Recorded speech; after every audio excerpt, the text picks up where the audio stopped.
Rise and shine, sweet loves, and welcome to Willow's book Apothecary, where we discover the wisdom and wonder between the pages of great books. Today, I'm going to be reading to you a passage from The Power of Now by Eckhart Tolle, and it reflects on watching the thinker inside of you. This segment is titled, Freeing Yourself from Your Mind. What exactly do you mean by watching the thinker?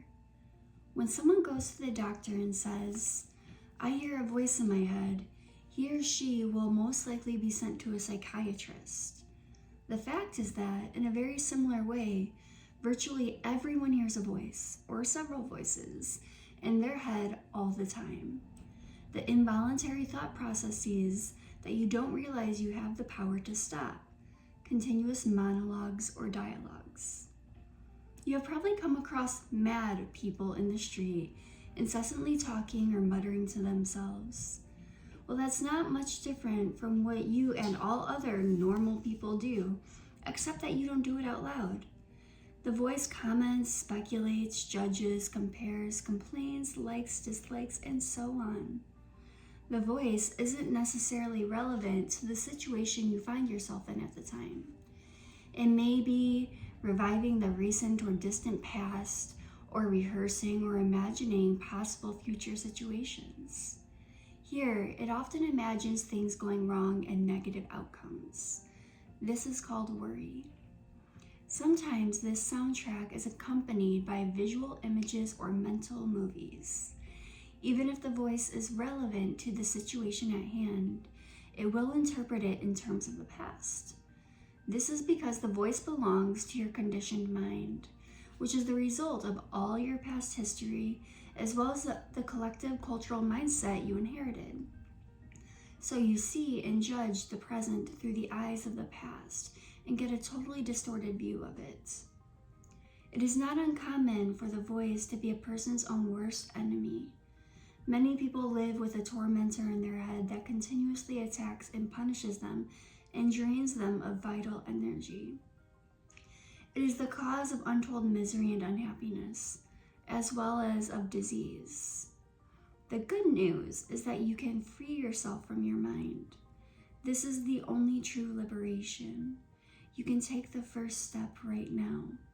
Start listening to the voice in your head as often as you can.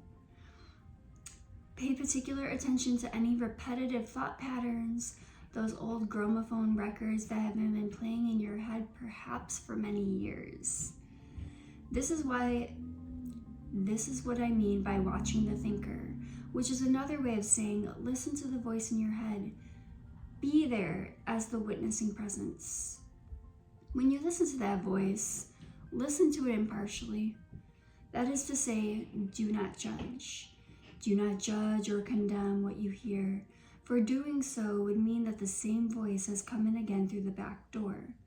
You'll soon realize there is the voice, and here I am listening to it, watching it. This is I am realization.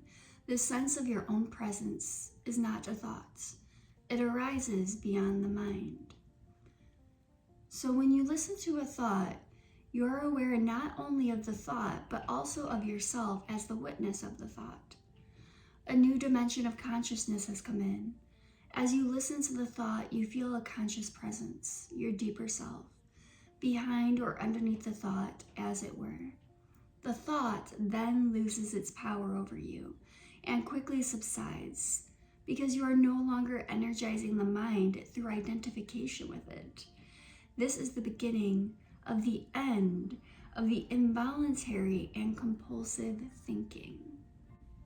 I couldn't help but chuckle at myself at the thought of everyone running around the streets, just saying all of their thoughts all out loud. As he mentions in the beginning of this segment, the madness that would ensue.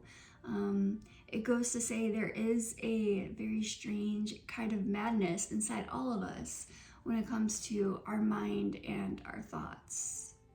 I have two questions for you today, sweet loves. And the first question is, what is your relationship like with your inner voice?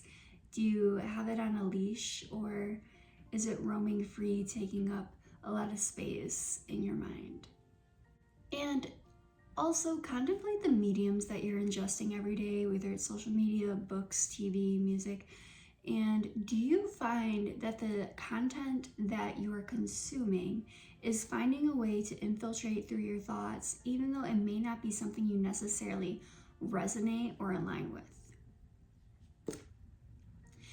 If this passage resonated with you, I would love to hear your thoughts in the comments below.